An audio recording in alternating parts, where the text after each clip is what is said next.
Hi, it's Esther again.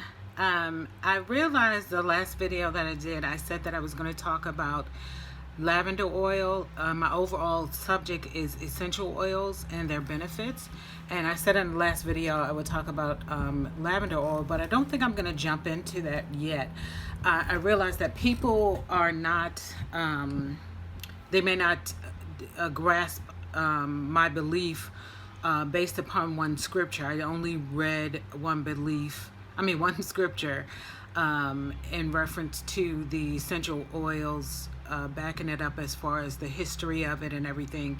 And I just wanted to give a little more background, better background on how long ago essential oils were used in comparison to conventional medications and drugs and everything. So, it's like, ironically, the word traditional actually was used by healthcare today to refer to healthcare practices that have been run around for only like 100 years or less. While ancient therapies, such as using essential oils, are grouped into the alternative category, when in fact nothing could be farther from the truth. The health remedies that come from the earth are really the most traditional. It's like they kind of flipped everything when essential oils and the natural products or natural things were, from plants and everything. When God created it, that's when people were using it.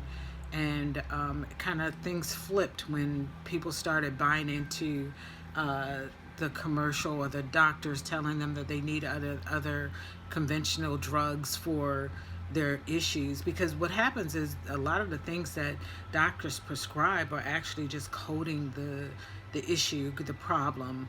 It's not healing you. It's not getting to the core of why some things are going on. So we kind of, as a society, bought into medicines and everything because it was a quick fix.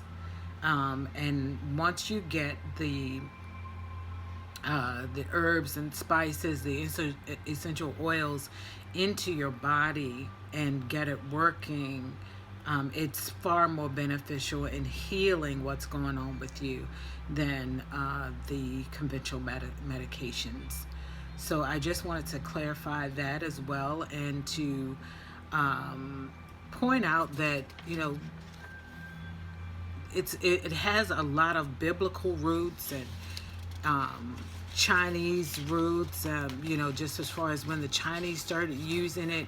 And so I want to get into some of those things, the Egyptians. I want to get into, just how a lot of the people from history have been using it. I mean, the Greeks, it's just all over our history. But once you mention it to doctors nowadays, they will make it seem like it's ridiculous. I had a friend one time, when I told her, she said that she had a headache, and I told her about peppermint oil used on the temples, and that it would help with that. Even sometimes you can drop a peppermint under the tongue. One thing that I realized, which is not an essential oil, but apple cider vinegar. I got strep throat all the time, and apple cider vinegar, that's something natural as well. And I learned that you toast a piece of bread and let that soak up the apple cider vinegar, and you swallow that.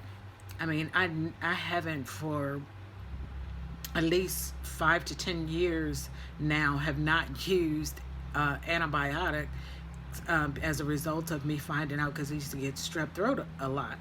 And so when I use, and then I would have to take the antibiotics for a certain amount of days.